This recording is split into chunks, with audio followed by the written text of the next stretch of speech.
Welcome to the Manders Mindset Podcast. Here you'll find both monologue and interviews of entrepreneurs, coaches, healers, and a variety of other people, where your host Amanda Russo will discuss her own mindset and perspective and her guest mindset and perspective on the world around us. Manders and her guests will help explain to you how shifting your mindset will shift your life.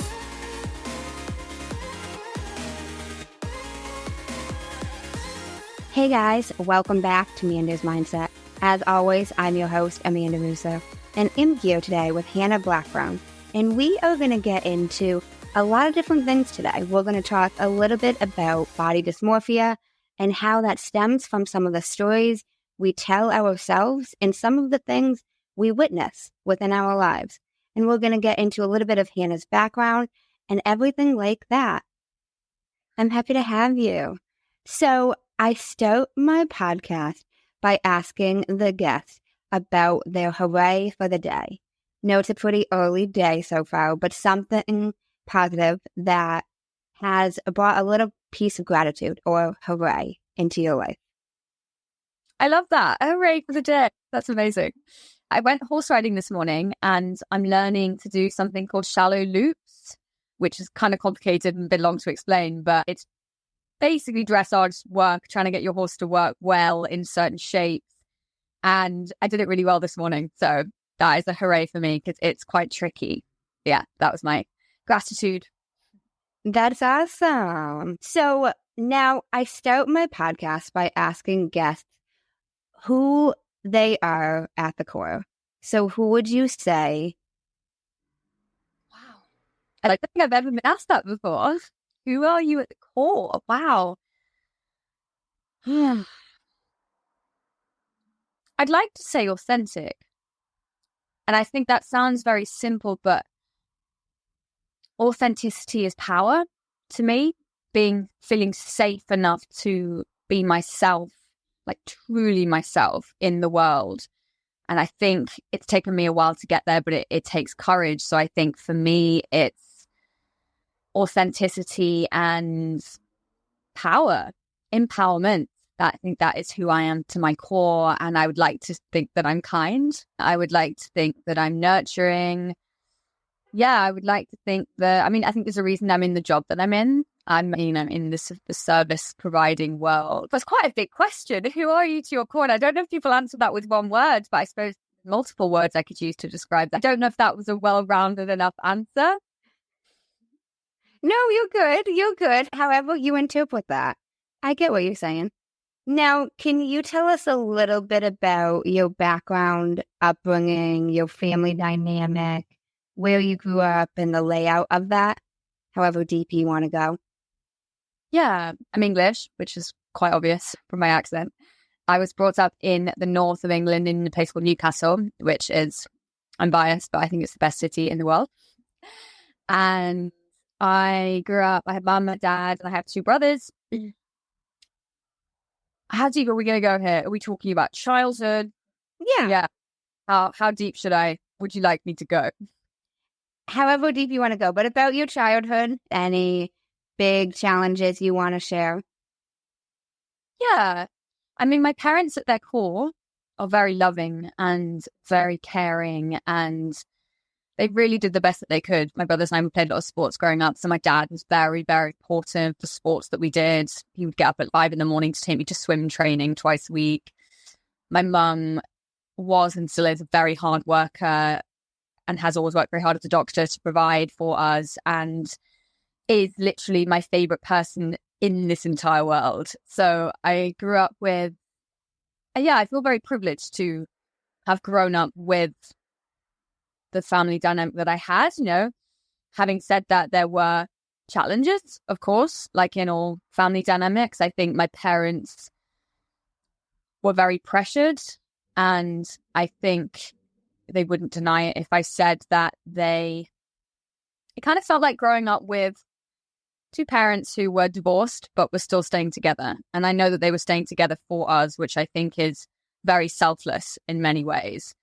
But I think it also has impacts on children when two parents when you grow up in a household where you're not viewing true love when you're being exposed to a kind of, I wouldn't go to say it's like a warped love. Like my idea of love was kind of warped, watching two people bring us up who it seemed didn't really like each other and didn't really get on and weren't pals, let's say. So it was complicated in that sense, even though I feel very privileged. Yeah, there's been a lot of work to do on myself to center myself and ground myself and gain some clarity for myself in my own life.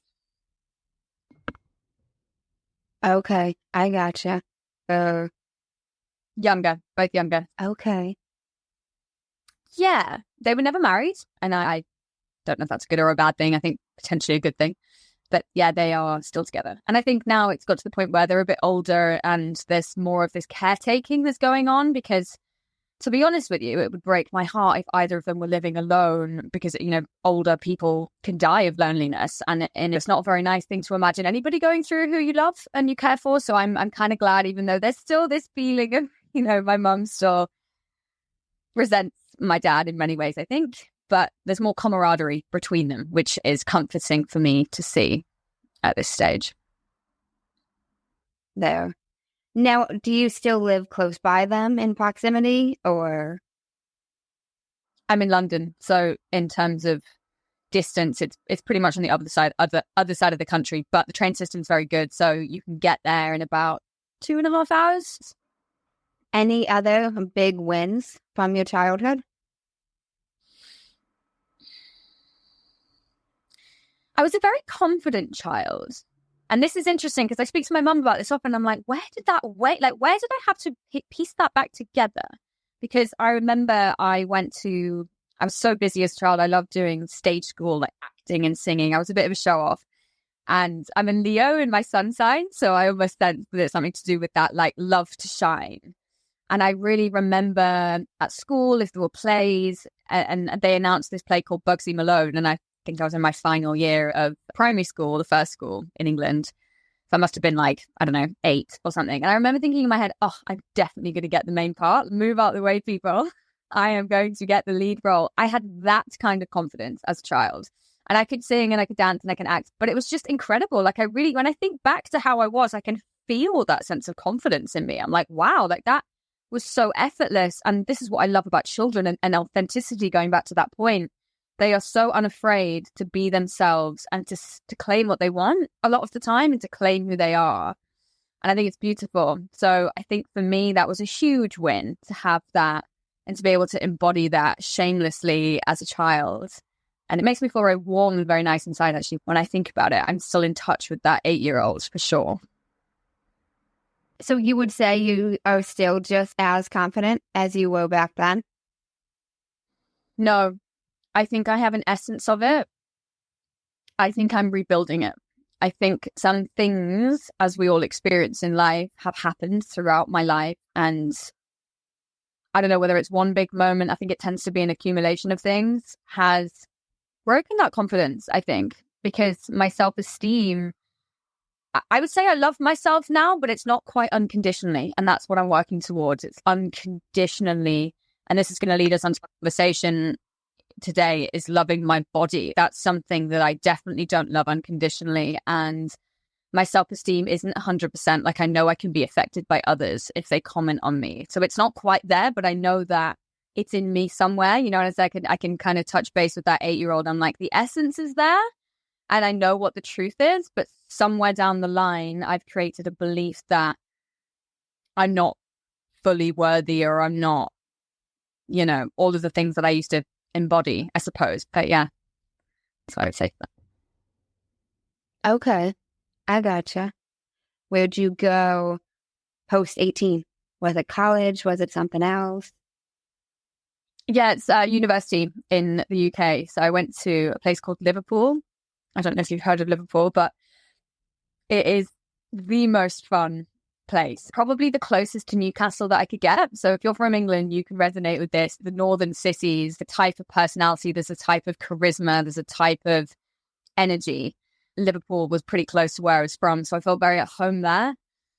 And I met some incredible friends who are still my best mates, lifelong friends. I feel like I just went to uni to socialize and to party and to enjoy. Like I studied criminology and sociology, which was interesting. It was so interesting, but I wasn't really there for the degree. I feel like we had to choose them so young that I was just like, whatever, I'll pick that because it sounds good.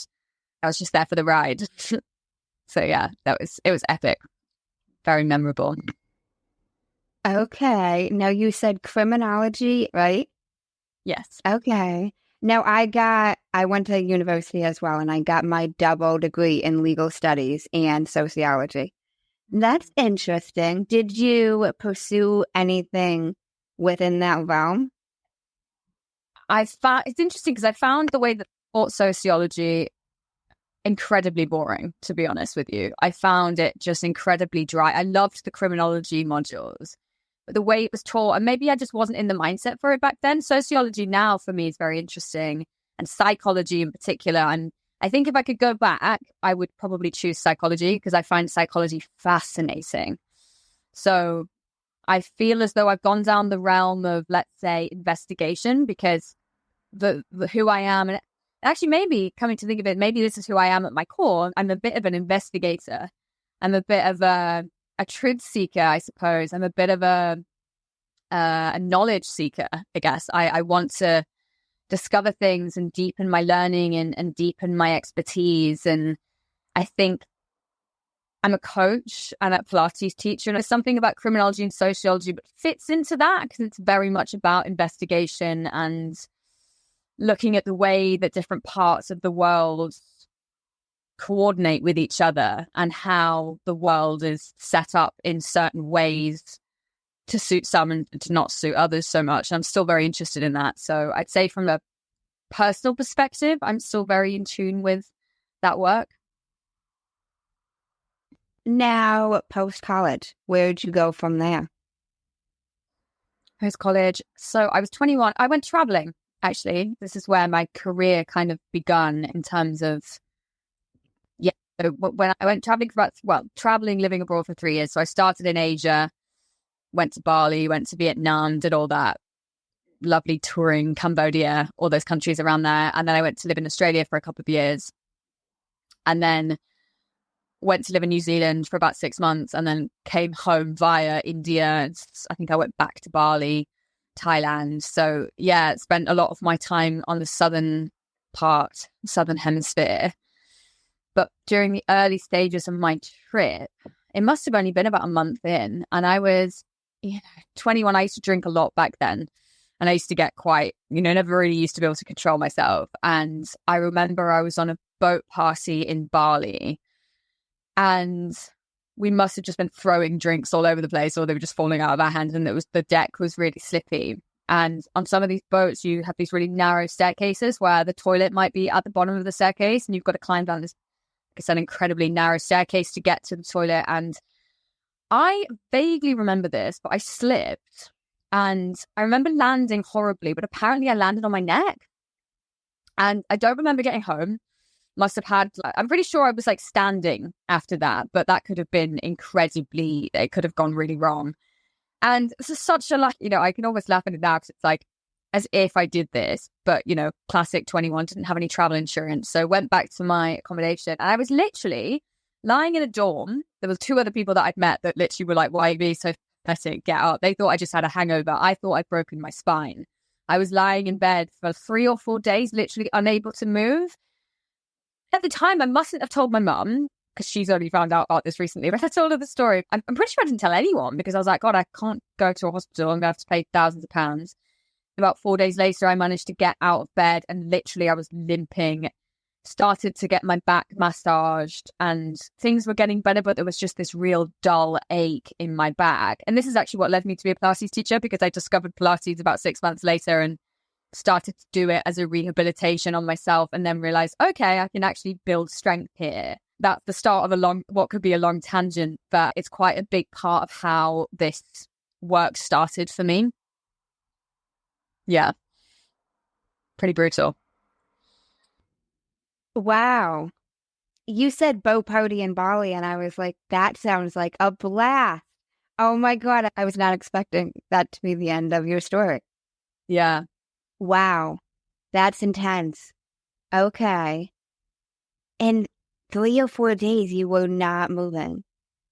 Yeah, yeah, it was pretty bad. I remember lying on I must have had to get up to go to the toilet, but I remember lying there in so much pain and I remember it was in my chest as well. It was just like all parts of my spine were just in so much pain. I remember lying there just being like, I'm just going to have to sit this out. And it's madness that, isn't it? Because at 30 years old now, there's no way in hell I would do that. I'd be like, whatever, I'll pay whatever I need to pay. Get me to the hospital, get me to a mainland hospital ASAP. And you would just get, So it's funny the things that you do or the things that I did at 21 years old, right? I'm very pleased to say that I've evolved massively since that. That's honestly so true. I'm only 27 myself, but even when I look back at things I did at 21, I'm like, Amanda, what were you doing? What were you doing? Like, even though it's only 6 years, some of it, I'm like, I would not fucking do that now. I would not do that now. No. It's so interesting to look at like how we evolve over time and decisions you made back then that you would so do differently now, It's always so fascinating to me.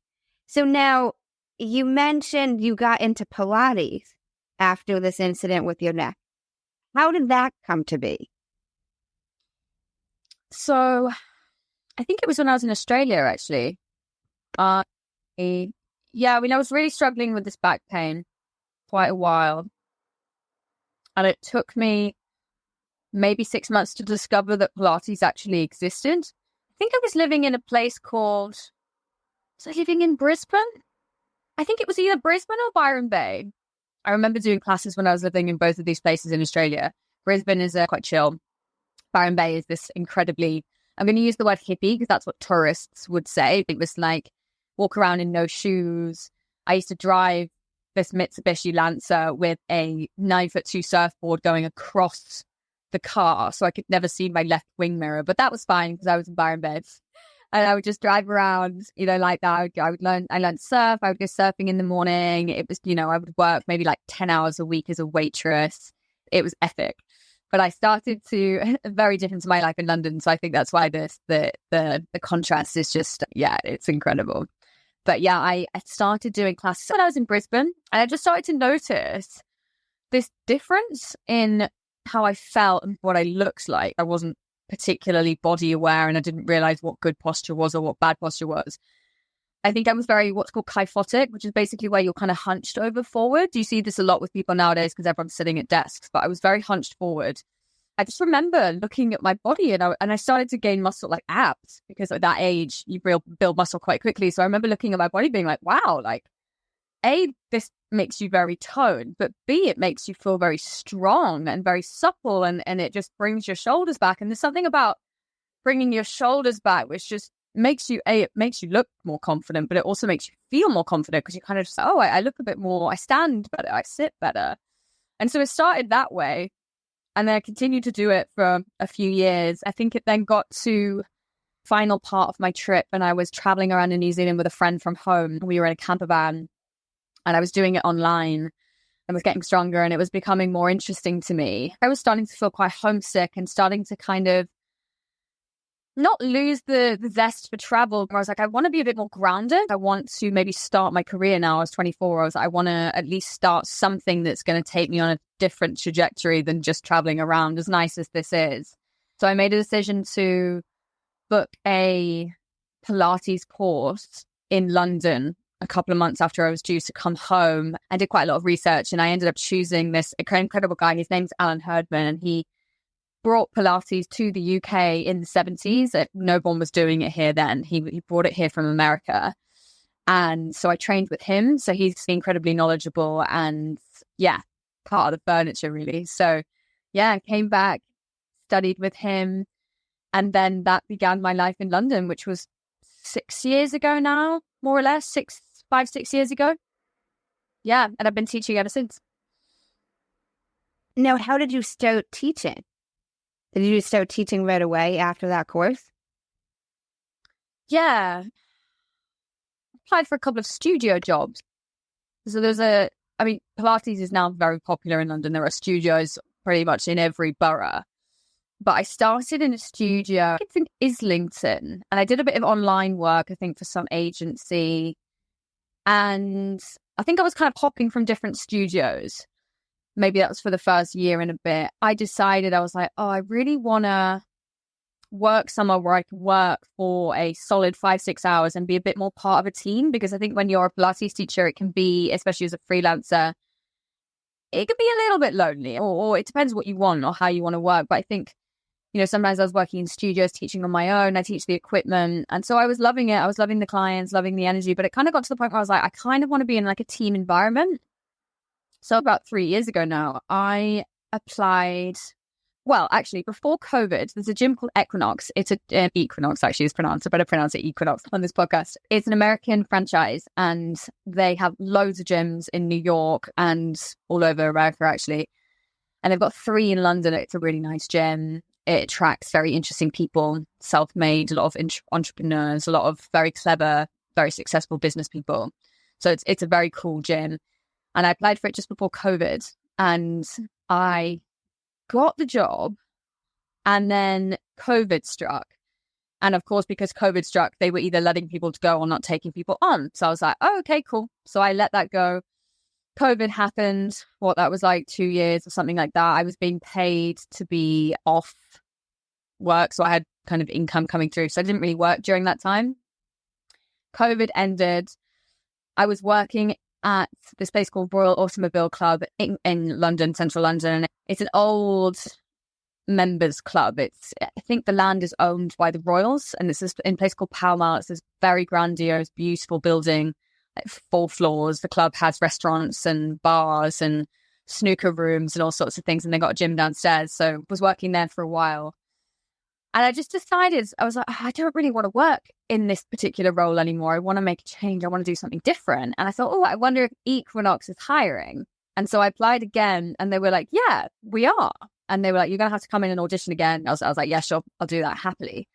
So long story short, ended up getting the job at Equinox, and I've been working there for the last 3 years.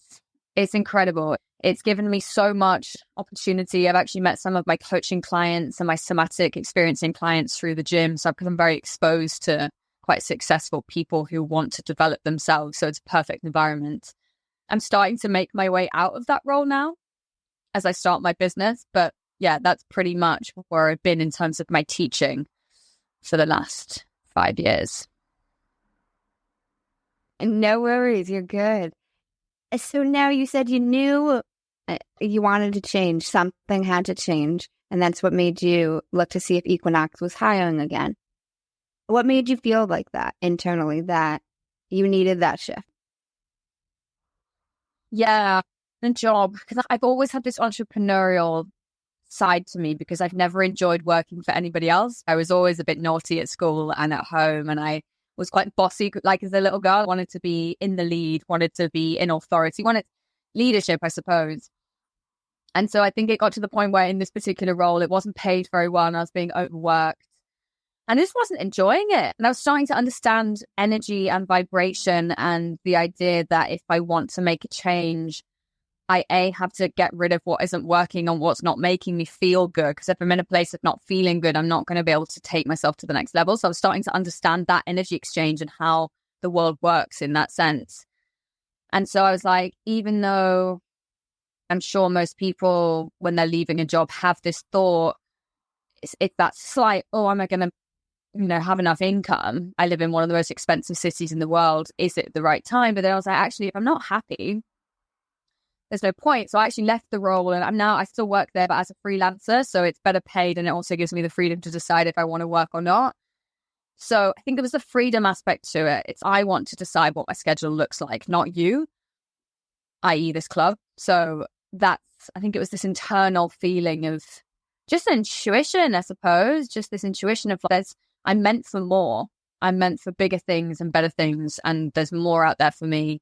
And I still have this feeling because I'm building something right now. I know it, but it's just making the right choices to take myself there.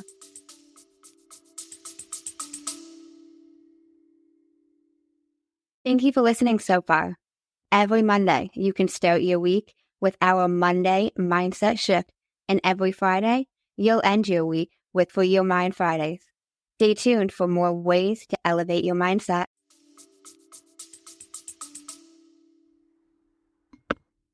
Okay, I love how you said you're meant for more.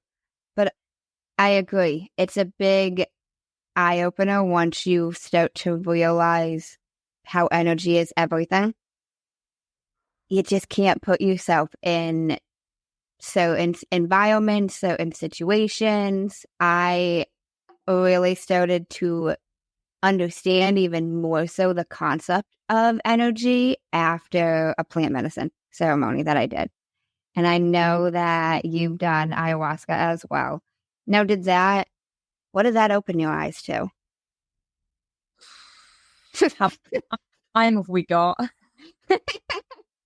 Oh my God. I mean, it's hard to even put it into words because I did it twice. I did it twice in the space of about 2 weeks in February of this year. And it just blasted me open. And what I mean by that is I was holding on to a lot of heartbreak, and I was holding on to a lot of grief, and I was holding on to a lot of despair, particularly around my sacral chakra and my heart. And I knew I was holding on to them, but you don't know what you don't know. I guess it's like when it's covered and armored and it's in there, you just don't know, right? Until something like ayahuasca, like a plant medicine, what it did for me, I think it gave me the capacity. So it did something in me where it strengthened my capacity to be able to hold for those bigger emotions, because there was a feeling of like readiness, I suppose. And the entirety of May, actually, I was just grieving and purging and just letting go of my story, my parents' story, ancestral stories, maybe stories of healing for people in the world. I don't know. It felt so much bigger than me. And it felt so incredible to let go of it, actually, and to realize that I didn't need to hold it anymore. What it's then done is it's opened my capacity to not just love myself, but feel love for others. And actually, a really beautiful testament of this was when I went home a couple of weeks ago. And my mum and I have always got on very well, but there's, parents annoy you, right? And I've always remembered someone said to me that you can sense the degree to which you've healed if you can go home and not revert back to a 10-year-old child. And I really felt like I was home, but like myself, I didn't feel like I was reverting back to a child. And my mum said to me when we were on this walk, she goes, it's really interesting how as you've become kinder with yourself, she said, you're much kinder with me. She said, you're much kinder with others. And it was just really interesting to have that reflected back to me, because it is just it's a just reiteration of we treat others how we feel about ourselves. And so for someone to reflect that back to me, I was like, wow, okay, that's what that healing has allowed me to do. It's allowed me to heal the parts of myself that I detest, really reject, and don't want to look at. And it's almost like it's put up this big mirror in my face, and actually from all angles, like I've got them all from, all over the place. So I cannot avoid looking at my shadow. And I think that is the gift that it's given me. It's allowed me to look at myself and not be afraid of it anymore. And I think when you can do that as an entrepreneur, it's huge, right? We need to be able to sit in the unknown. We need to be able to feel the pain, to feel the light. It's part of what we need to do as people in this healing environment and in the leadership environment if we want to do it consciously. So yeah, I think that's only a snippet of what it's given me, but it's been absolutely profound. Okay. Wow. That's intense. Twice in 2 weeks. I knew you did it twice. I didn't know it was that close together, though. Oh my God. Okay. I love how you mentioned you don't know what you don't know. And that is true in terms of subconscious and plant medicine opening up.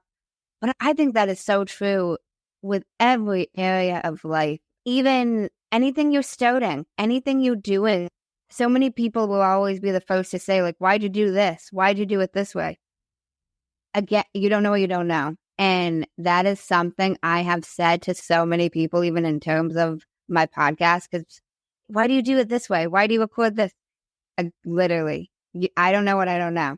This isn't, why did you use this type of mic? This is what I know, And so I love how you mentioned that. But I think ayahuasca really will open you up and show you like a lot of shit. Whether you want to see it, whether you don't want to see it, like it'll open you up. Like coming back to that awareness, it will help you have more awareness, you know, just because it's like even me, for example, like it showed me things, even different experiences I had that I just didn't even remember. So even something as simple as that, not even necessarily experiences that I would say are quote unquote good or quote unquote bad, just random general things that I'm like, this happened? Oh, yeah, it did. You have any plans to do any plant medicine again anytime soon? Potentially September. There's an opportunity to do ayahuasca in San Pedro, which I've been advised are a incredible combination. And the two shamans who are holding the ceremony, I know, and they're a couple actually. I've done my 2 previous ceremonies with this woman. She's amazing. And yeah, I feel like it probably will be the most incredible experience. But my plan is just to see what's happening for me closer to the time, because I think I really respect it. And I just want to make sure that my body is in a place where it can take that, because we know what happens after, right? It's not necessarily what happens in the ceremony. It's the aftermath. It's what happens after. I'm going to feel into it intuitively. I think it's a pretty good chance I'm going to do it, but I'm just going to feel into it slightly closer to the time, I think. Yeah. Okay. Now that's so cool. I really like how you mentioned you're going to wait until you intuitively know, which I emphasize a lot because I've talked about ayahuasca a few times on the podcast, and it's something that you'll just know. Like for the longest time, I was somebody who was like, I would never do plant medicine. I was kind of anti-ayahuasca. And then one day I was like, I'm going to research this. I started hearing more about it. I booked my ceremony 2 weeks before I went. So I did not have a lot of planning, thinking. Intuitively, I just knew for some reason I've got to do this. I don't know the whole reasoning, but I just know I got to do it, you know? So I like how you mentioned that. And I will say, like I say to everybody all the time, ayahuasca, even more out of all the plant medicines I've interacted with, I will say is not something I recommend doing if you don't feel called to it. If something intuitively inside you energetically doesn't say, I should try ayahuasca, just because you hear somebody talking about ayahuasca like on a podcast doesn't mean you meant to do ayahuasca. But yeah, so I want to transition a tad bit into the body dysmorphia. So you mentioned how you were really confident as a child and around 8 years old. So when did that start to transition and you started to have some body dysmorphia?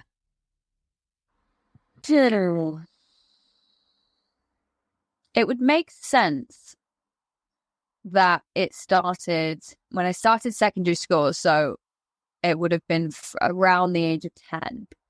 And the reason I think that is because I went to a school where I was then exposed to all these boys who I was like, oh my God, there's all these good looking boys and they're older and they're starting to become interested in me. So it's that dynamic where you start to actually think about what you look like and you start to care about what you look like a bit more.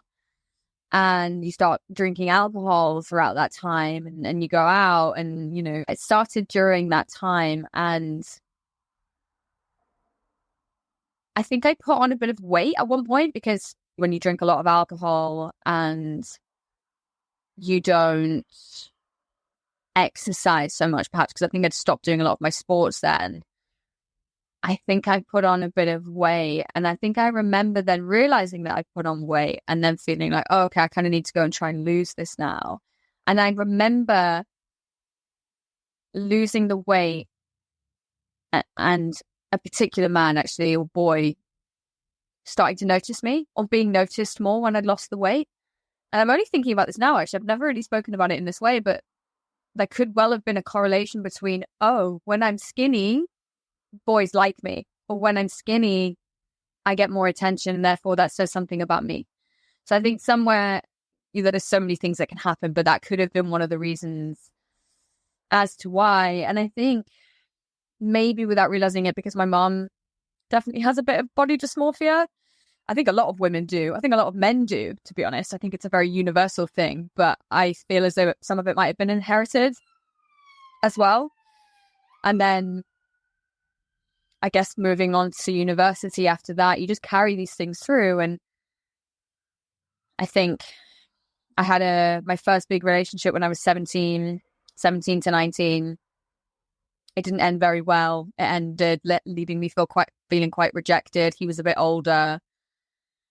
And so I feel like experiences like that as well, I feel like rejection can cause you to feel like it's something, or in my experience, it may have caused me to feel as though there was something physically wrong with me. There's thoughts I'm sure many women could have, if I'd only been prettier, if I'd only had a better body, if I'd only been this, all these superficial things. Instead of, no, I am who I am, I'm good enough. That's a them problem. But I think at that age, we're not conditioned to think that way. I think less of this awareness was perhaps available, or again, depending on your upbringing. But yeah, as always, there's an accumulation of things, right? It's never just one thing. That's very true. It's always an accumulation. That's interesting, though, about the man you mentioned commenting about once you had lost some weight, about that correlation there. And I agree that rejection can make a lot of us, whether it's women or men, feel like there's something physically wrong with us. And I think that's rejection in terms of any aspect of life, whether it's rejection from a romantic type of situation or even rejection from anything else you're trying to achieve in life. So you mentioned your mom has a little trace of body dysmorphia. How did you notice that? Did she tell you that? No, I mean, she's always had a funny attitude with eating, and she's been open about it. And it's, we can kind of laugh about it now, but she tends to not eat very much, and she tends to comment on the fact that she doesn't like her stomach, and she's tiny, like she's very small frame and very small, very petite. And I feel like she's not satisfied with the way she looks, I guess. And I don't know if that's what she was like growing up, but I guess if she's like that now, she probably was like that when I was growing up. Yeah, I feel like we inherit some of these things.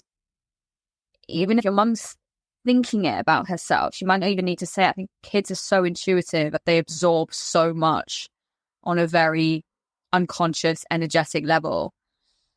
And looking at the way she navigates food now, she has very small portions, doesn't eat much a day. And I have a bit of a funny attitude with food as well. I have a bit of guilt that comes up, particularly when it comes to desserts, actually. I think generally starch doesn't sit very well in my body. Like I think it can feel a bit yucky for some people to have lots of takeaway food and crap food, because ultimately it can make you feel shit because it's not healthy. If I eat too much of that, I feel guilty afterwards. I feel like, I need to go work out in the morning, or I need to make sure I burn that off, or I'll look at my stomach in the mirror and be like, oh my God, like I've put on weight literally after eating a meal. So there's a very paying attention to close detail, and I don't calorie count. I don't think about things before I eat them. It's more after I've eaten things, and I do tend to just steer away from things that are too fattening, I suppose. I don't indulge as much as I could. And it's interesting, I realized the other day, because I have an intolerance to dairy, and I was thinking about this, it's actually been a bit of a blessing in disguise, because it means that I can't eat things with dairy, so that allows me to say no to things that would make me feel guilty. It's almost been a bit of a blessing in that sense, because I find vegan food tends to be a little bit on the healthier side. They won't put quite so much of the processed stuff or fatty milks or whatever in it. Yeah. I went off on a bit of a tangent there, but that's basically it. Now, I know you said you don't remember if she was talking about that when you were growing up or whatnot, but I agree. Kids are very intuitive. And even it could be something as simple and small as her looking at herself in the mirror And if you witness that, and maybe she didn't look happy looking at herself, you know, it doesn't have to be this whole grand big thing or even her saying it for it to have unconsciously affected you. Okay. And now you said you find yourself feeling guilty after consuming certain foods. Have you always dealt with that? I feel like not when I was doing loads of exercise, because when I was really fit, when I was younger, like quite young, I remember coming home at like 10 p.m. and I would have a baked loaf. I could have half a loaf of French bread and loads of butter on it, loads of cheese, didn't think anything of it. And I probably didn't put on any weight because I was exercising so much. So I feel like maybe it's when I stopped exercising so much, and because I was used to being so thin, it didn't even occur to me to think about food. I would eat whatever I wanted. But maybe it was the growing up and realizing that fast metabolism doesn't stay where it is and you can put on weight. And I suppose if you're, I don't know, maybe I was more body conscious than I realized. But I suppose for a young girl wanting to impress guys, you start to notice and you start to, I guess we had magazines back then because we didn't have social media. But yeah, you look at magazines and you'd have pictures of bikini models or whoever it was. And I suppose then you start to compare because you start to be like, oh, I don't look like that. How can I look like that? The bar is set so high, and it still is.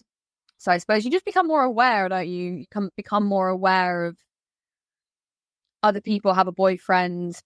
I don't have a boyfriend. Why is that? I think it's just a lot of it's internalized misogyny, I think. But, you know, we don't need to get into that bit of a heavy one. No, I get you. I get you. It runs so deep, you know. And I think it's really tough, even that, like you mentioned, oh, she's got a boyfriend, I don't have a boyfriend. That comparison, whether we want to compare ourselves or not, it is so hard not to. And I love how you mentioned magazines because I've never heard that compared to social media. But that is so true. And I, for the longest time, like, I'm young, but I still grew up in an age that social media wasn't a thing. Like, I didn't have a smartphone till I was in high school. So I'm one of the last generations, and I'm so fortunate for this. We did have where we were seeing even celebrities, like, on these magazine covers, in the magazines. And I even remember back when I was, like, a teen and, like, the Teen Vogue and all these different things and, like, wanting to look like certain celebrities, which I do think can stem and lead to that having a more difficult time accepting our bodies, you know, because we see what is looking, quote unquote, the ideal socially acceptable body. And it's not, a lot of us don't look like that, you know? But yeah, I've struggled with my own sense of body dysmorphia as well. I have a weight loss journey where I lost a lot of weight. I did it in an unhealthy way at the beginning, so a lot of it I gained back. And then I did it in a healthy way, lost a lot of weight. And I'll never forget, at the slimmest I ever was when I was literally skin and bones, I still didn't think I was skinny enough. And I remember thinking to myself, because subconsciously, internally, I was still unconsciously not even realizing it, but calling myself like the fat girl, even though it wasn't the fat girl, you know? And I think the stories we tell ourselves really can fuck us up. They can either be great or they can fuck us up. Yeah, totally. As simple as that. But I suppose the beauty is that we can reverse all of that, and belief systems can be changed and adjusted and mended.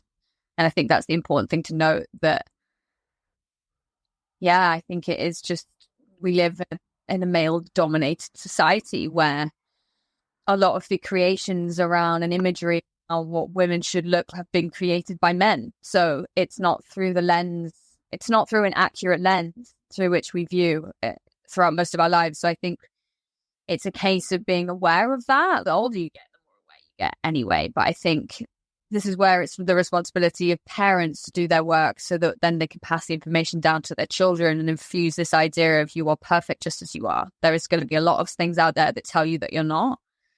And you must make sure or try your best to stay true to yourself and do not believe what you see and do not believe what you hear, because a lot of it is fantasy and it's not real. So especially with the age of social media, it's now completely uncensored. So I think it's just coming back to ourselves again and again. And it will forever be a case of coming back to ourselves, because we can be affected so easily by clever marketing and other people's projections and other people's ideas. And I guess particularly in relationships, this is why I'm so fascinated by relationships and attachment styles and things like that, because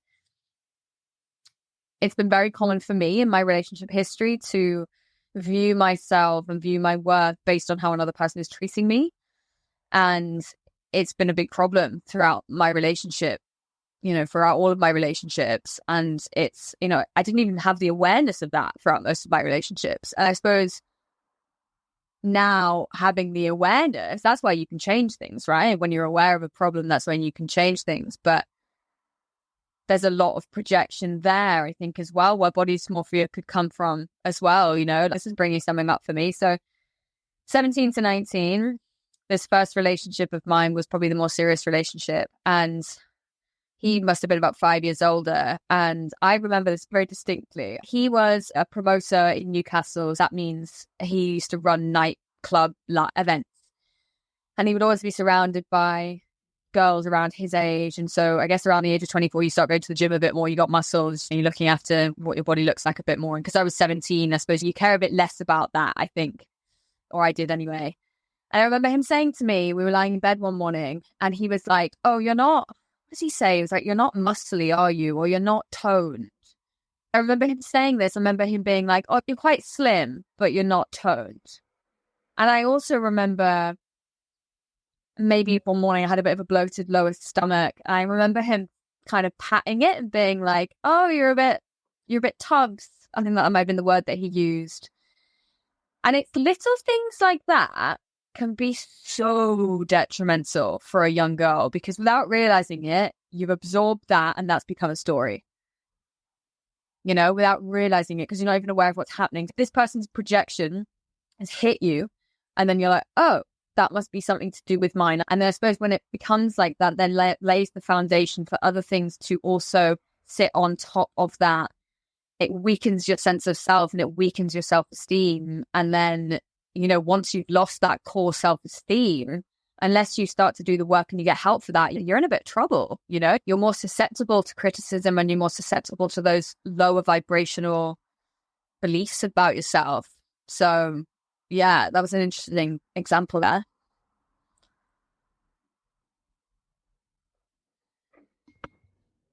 That's an interesting example. Now, it's very interesting to think about how something somebody says to us just one time can be something we then replay over and over, That's okay. Now, what are some practices that have helped you at all with this body dysmorphia? I know you're still working through it, but what helps you? Well, I think because it all stems from how worthy I feel about myself. So it's going back to that self-worth, and a lot of my worthiness, it comes from my sacral chakra, which is where our power comes from, and my heart. For me, it's been a lot of inner child healing, somatic healing on a physiological level, those parts that hold the stories of I'm not good enough, there's something wrong with me. And so it's been a lot of therapy with other people holding a space, and that's given me tools then to do it myself. So I've learned the tools to kind of be with, but ultimately it's really loving myself to my core, so that whatever's going on externally, I can be more compassionate with myself about. If I'm having a day where I'm a bit bloated, I can be like, that's okay, that's cool, I still love myself, I'm still beautiful, regardless. And I think it's that internal love, right? So that I'm not externalizing my worth. And that could be not just based on what I look like, that could be based on how well I'm doing in my work or how well my relationship is going, or, you know, trying not to externalize my worth and my value, essentially. So it's mindset work. It's catching myself when I'm going into any negative thoughts, catching myself when I look in the mirror. How am I looking at myself? Am I looking at myself with love, or am I looking at my body thinking, you know, like, what is going on when I'm looking at myself? And I think it's really helpful when you do catch yourself to kind of be like, which lens am I looking through here? Is it ego or is it my essence? Is it love? And it's just noticing the difference and being able to drop out of that egoic, the internalized misogyny, the projection, what I think I should look like, dropping out of that and getting rid of that for a second. And what would it be like to look at myself from love? And that's an interesting exercise to do in the mirror, because it's not so easy to really look myself in the eyes and say, I love you. And so it's been a practice that I've been trying to incorporate, actually. It's like looking at myself in the mirror, looking at myself directly in the eyes and saying, I love you. And just notice what it brings up for me. Notice some days it's easier than others. Some days it might be, oh God, that's so uncomfortable. Other days it's, yeah, I do. So it's just these constant practices of catching ourselves when we're going into these places that aren't so healthy, perhaps, and like building a muscle. The more you do it, the more it becomes your way of being, and the more indestructible your self-esteem is to others' opinions. Okay, that makes a lot of sense. I love how you mentioned which lens am I looking at this from. I think that's a great question to ask ourselves, even if it's not in terms of looking at your body, even if it's in terms of being hard on yourself over anything or any thought you have about yourself. Is it coming from ego or is it coming from love? Like, where is it stemming from? And I love that you mentioned looking at yourself in the mirror and saying, you love yourself. That's beautiful. I love that. Now, I want to transition just a tad. A lot of guests and a lot of people tend to have a point in their life where something shifted for them, where they realize something different about themselves, something different about the world around us, kind of what you could say an aha moment. Would you say you've had a big aha moment? What would you say it was if you did?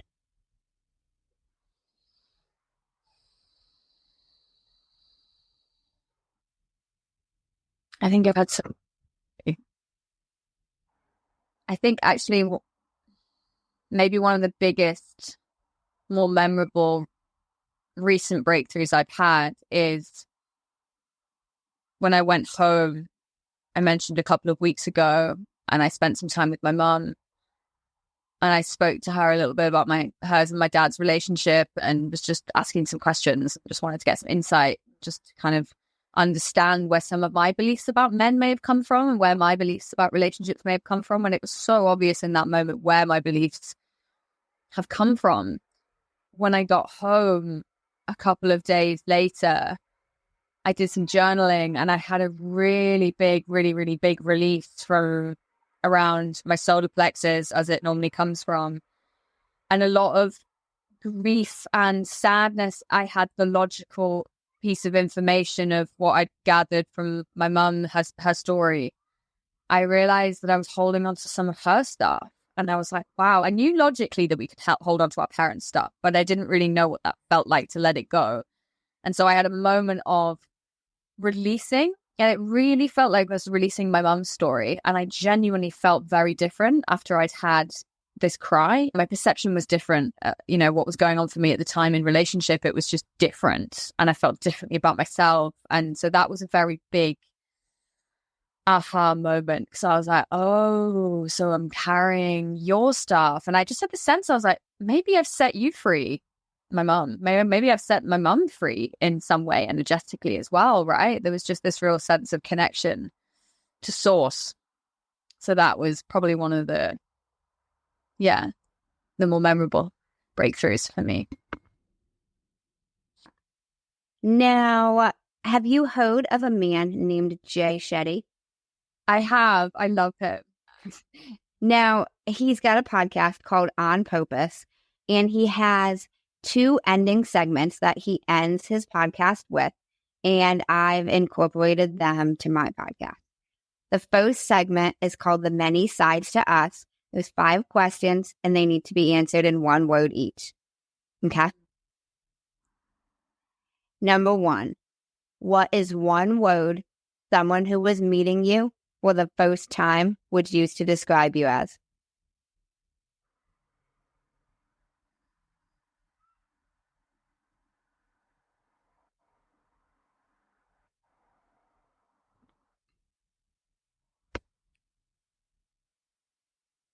Fun.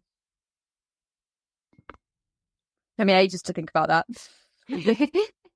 Number 2. What is 1 word someone who knows you extremely well would use to describe you?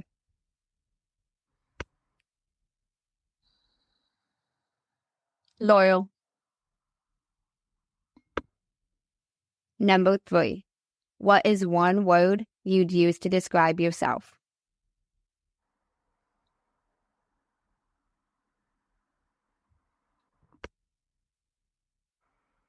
Inspiring. Number 4. What is 1 word that if someone didn't like you or agree with your mindset would use to describe you?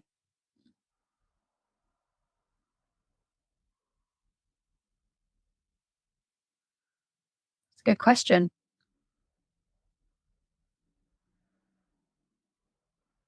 I don't know. I guess some people might think I'm...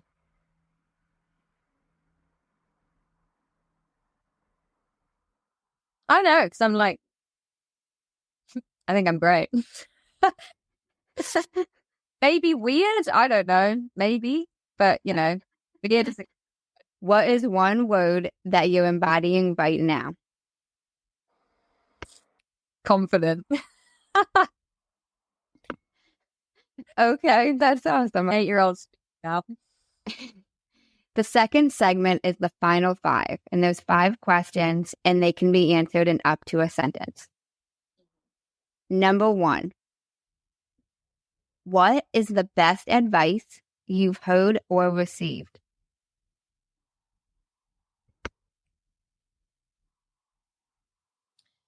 When you keep your heart open, you're free.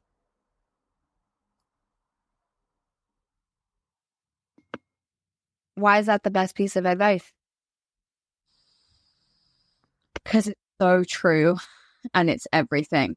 When you live life from an open heart, things come to you and everything aligns and it feels good, An open heart is one without judgment. It's one without fear of rejection. It's one without fear of love. It's one that embraces love and love in the many forms of love. So I think, open-heartedness is very much what I'm striving to. What is the worst advice you've heard or received?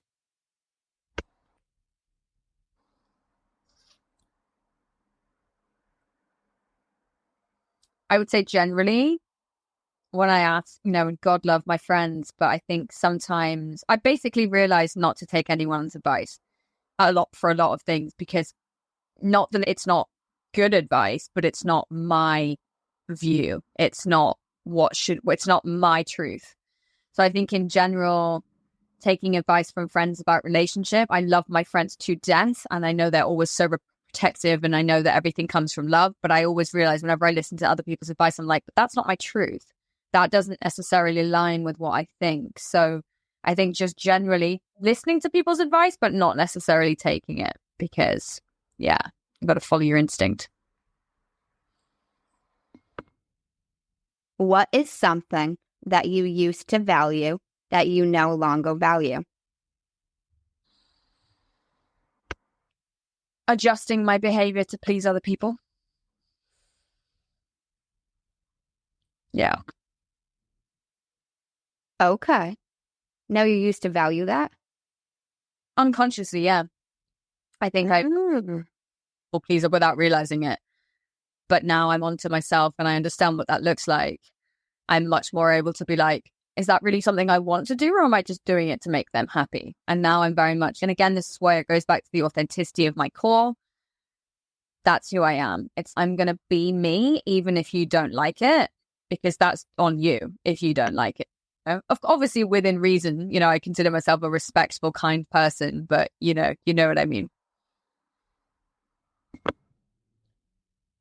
If you could describe what you would want your legacy to be, as if someone were reading it, what would you want it to say?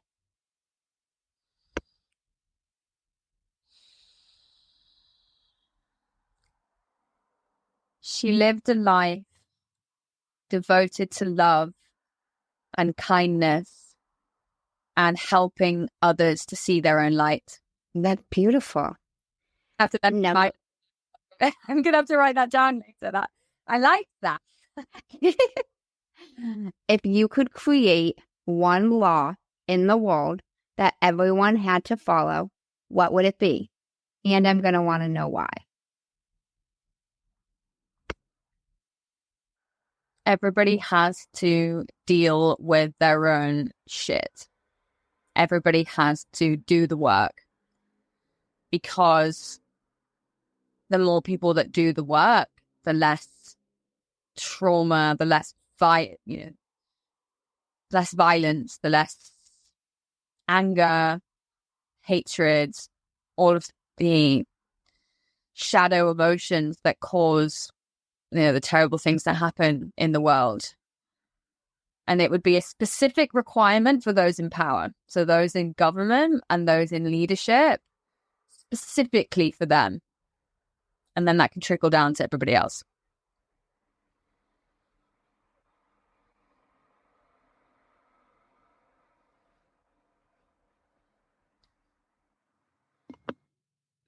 Okay, I gotcha. Now I have one more final question for you. If you happen to have the attention of the whole world for 5 minutes, what would you say? I like that. I would say I'm doing some amazing things in the world, and I am providing an opportunity for people to come home to themselves and create an exciting, fulfilling life that fills you up, that changes your relationship, that changes your career, that changes every single aspect of your life, because you're changing how you feel about yourself. So I would say, come and work with me, because it is an epic journey. That's what I would say. Okay, sounds good. So I have a website, and it's actually just been finished. So it's www.hannahblackburn.com. That's spelled HANNAHBLACKBURN.com. And then all of my information is there. You can get in contact with me on there. That is my best resource. Thank you for taking the time to speak with me. I really appreciate it. Yeah, it's been so fun. Thank you so much for having me. I loved your questions. They were caught me off guard, but they kept me on my toes. Of course. Now, before we close out, I do like to throw it out to the guests. If there's any final words you want to say to the listeners, no pressure whatsoever, but I do like to leave the floor to you.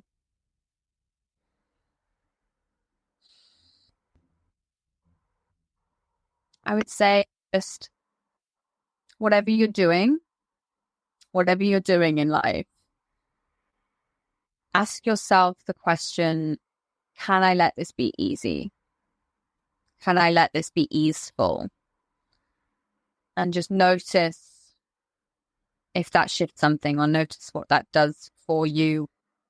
Because I think a lot of us are in stress mode a lot of the time, and push mode. And it's all, what if we could get what we want and it could be easy? So it's just something to consider. Ooh, okay.